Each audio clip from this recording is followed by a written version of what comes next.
Okay? Now what about when we use those same lips and we make the sound, the M sound?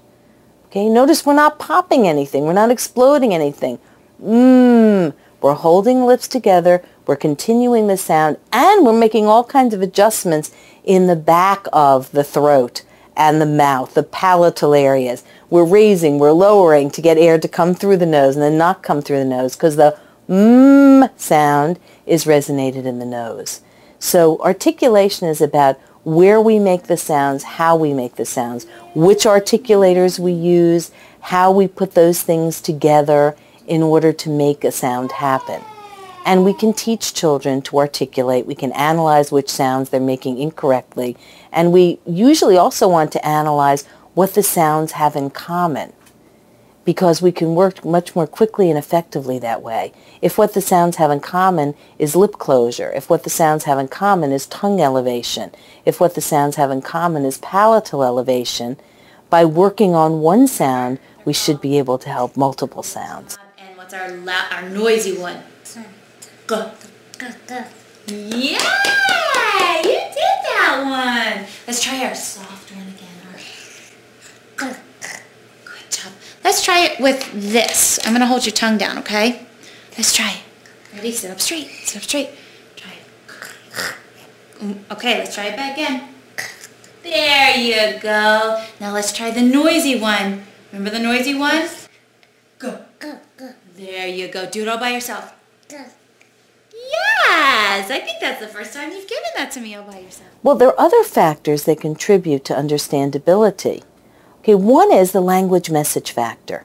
Okay, the child who's sending a social message, hi, giving you 5, can get a message across, but the child who has to explain something that happened at school, or have explained something in school, give an answer to a question in school, okay, that's a lot harder to understand, because it isn't part of a routine that we often do. We really have to understand every word and how every word is pronounced. So the language message factor enters into this. A belt. About. Speak slowly and clearly. About. Papa is on pants. Papi. Papa puts it on his pants. Papa puts it on in the bedroom. Now, what do we do about all this? What is it that we can do? We look at the child's speech. We listen to the child's speech. And even before the child is speaking, we can look at the anatomical factors, and we can watch the physiological factors. And we can try to figure out what it is that we need to do to help that child. There's a lot of work on oral motor skills. We can work on feeding. We can work on muscle movement that's not connected to speech, such as blowing bubbles, playing a horn. The very different oral movement between a horn, which is, and bubbles, which are protruded lips, and something like a harmonica, which is retracted. It would connect with making an E sound or an M sound. Very, very different kinds of movements. So we can work on horns and whistles and bubbles and do that through games so that the child gets a lot of practice in making those kinds of movements. So there are a lot of things that we can do that really can help in speech intelligibility. Is there any in my hair? Oh, thank you!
Children with Down syndrome, we know, find learning only from listening difficult, but they have strengths as visual learners. So we would be emphasising visual teaching methods, using signs, pictures, any kind of visual prompt, visual timetables, moving into print and using print to make the language visual. Let's go to the swing. You pick the swing.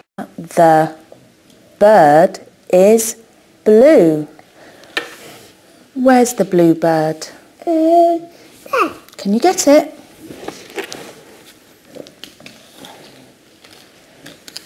Good girl.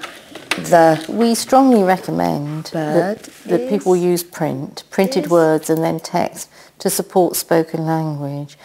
The first reason being the children clearly do not always hear well enough for the discrimination for words. So we want to make the language visual. The obvious way to do that is print. Printed words are just spoken language put down on paper. Text, single words are going to be a support for teaching vocabulary. Sentences are going to be a support for learning the grammar. And as children also get into spelling and phonics, we can see clear effects. We can see clear effects even just from repeating single words in improving the clarity of their production, their speech motor skills. What is the first sound in pig? Very nice. What's the first sound in cow? Excellent. Okay, let's see. Who's going to go first? Me. Is that okay, Anna? Yeah. Is it okay if Mason goes first? Okay, you're going to pull this open and we're going to see who it is. Oh, who is it? Pull him out. Take him out. Who is it? Chicken. It's a chicken. Let's see. All right. Who's home? Anna's turn to take it out. Mommy. Yeah. Sure. You only hold it. Anna's turn. Very nice. We're introducing print to children. We'd go from games with pictures and real objects to teach vocabulary and picture matching games to teach vocabulary to using print. We would start to use the printed word to teach new vocabulary when the children have somewhere between 50 and 100 words that they understand, and we're trying to prompt them to use two words together, the sorts of things you'd hear from any child: daddy's gone, mummy's sleeping, dog's sleeping, eat dinner.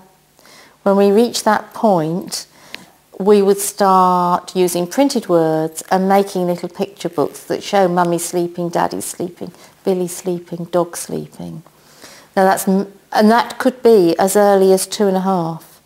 A child might reach this stage, a child with Down syndrome might reach this stage in understanding anywhere from 2.5 to 4+. Something we've also done with the girls is have the closed captions on the TV running all the time. Right. So that's encouraged the readings. When Sheridan started to read, it really took off in 2nd grade. And being able to have those closed captions on that screen, she refers to that a lot because she has a hearing loss in one of her ears also. So she needs that extra visual support to learn. We have quite good evidence that the visual image for the word is going to help the child remember and use the spoken word. So initially the emphasis is on using the print to develop spoken language.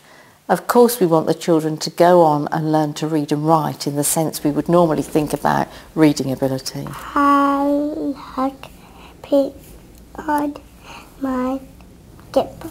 I like paint on